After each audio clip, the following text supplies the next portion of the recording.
Well, the one thing I know for sure is there's a lot I don't know. And I know very well that the only way for me to figure out what I should be doing or what a company should be doing is to ask questions. And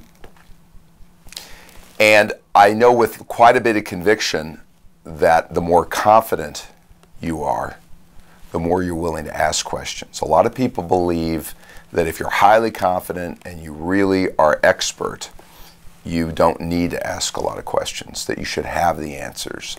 People are looking to you to have the answers. I actually believe that you take what you do know and try to always be on guard to how the world is changing, where you might be wrong, what you don't know, and you ask questions, you reflect, you think, you ask advice, you communicate with people, you inquire. And I think if you do those things, you have a much better chance to reach your full potential and be outstanding. Leadership, to me, this is my definition, is trying to figure out what you believe and then having the courage to act on it. So let's separate those two. It takes a lot to figure out what you believe. You need to search for conviction. Not what you guess might be the case, but what you actually have conviction on. It takes a lot of work, takes a lot of homework, takes a lot of talking to people, takes a lot of experience. So that's number one. Then, do I have the courage to step up and act on it? And for many people, they know what they believe, but they think, no, it's not my job, or it's for somebody else. Or, you know what, if I say what I believe or I do what I believe, I'm going to get beat up. But that's why it takes leadership. So by that definition, there are millions of leaders in this country. People ask me all the time, why don't we have any leaders? I say, I beg to differ. We've got millions of leaders.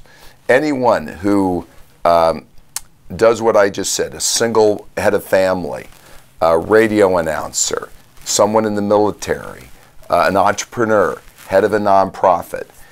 You don't need to manage anyone to be a leader. By the same token, you could manage thousands of people and not be a leader at all. And we see that occasionally. So if that's what leadership is about, then how do you learn to do that?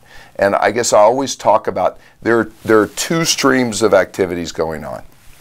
There are all the skills you need to learn to be a leader, and I talk about them in the book. Articulating a vision, setting priorities, aligning the organization, your leadership style. There's all the range of skills you're constantly working on developing. The second stream of activities is, why can't I do that? I know I'm supposed to delegate. I can't. I just have to keep control. I know I'm supposed to give feedback, but I don't like confrontation. I want people to like me, or I don't know why I can't confront people. And so we're always working on is understanding the skills, but then trying to understand ourselves and understanding why am I able to do certain things, but what's holding me back. And can those things be taught? Yes, absolutely. In fact, I'd say the opposite. I don't know anybody yet who is born a born leader. I know people who are born with a number of skills and talents, but a lot of doing these two things is very uncomfortable. It's unnatural. And the more talented you are, the more difficult it is. For example, if I'm the most talented person in the room, why would I ever delegate to someone else? Why would I want to do that? I'm always going to do it better myself. So I have to learn to let go and realize this other person may not do it as well as I would, but it's okay because I need to pick my spots. That's uncomfortable for people.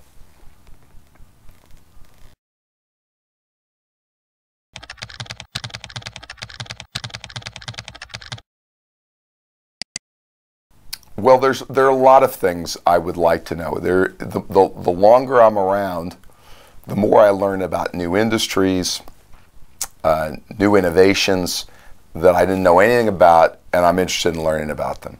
And what I've learned is, in my experience, if you learn about a business or a market and you go through the process of learning it extremely well, it can help you learn about something new. So for example, in the late 90s, I got involved in Lou Gehrig's disease, ALS research. Well, I'm really not. I don't think of myself as very good at science. I know I certainly have no interest in science. But I had a close relationship, a friend of mine who had ALS, and I went in with her sisters and I became a leader of this organization. Well, I knew how to learn and I knew how to ask questions, and so I got very interested because I cared about them. I learned all about the science and I learned about medical research.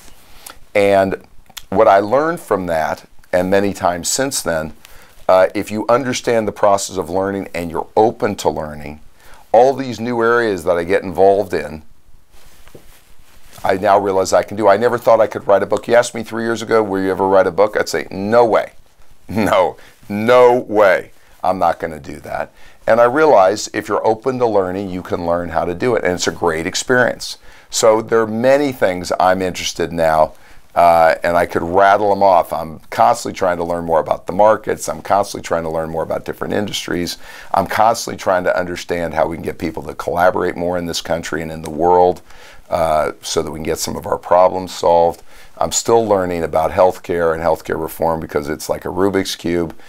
But I think I've got the ability, if I'm willing to ask questions and work with others, to do it. And so I look forward to doing that.